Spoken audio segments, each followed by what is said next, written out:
Life is very valuable gift which be given by God to us, and we must be thankful to him for giving such a precious gift. Life is not only valuable for the human, but it is also equally valuable for the other living beings also. We must also appreciate the good things happening in our life. There is a tendency that people always criticize the things which are going around them day and night.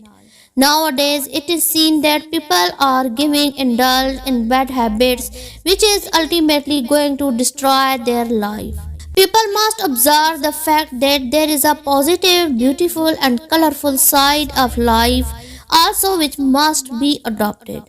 We must know that family is an important part of our life and we should take help of them and respect them always. Secondly, apart from family, our friends constitutes essential part of our life as they help us without any condition.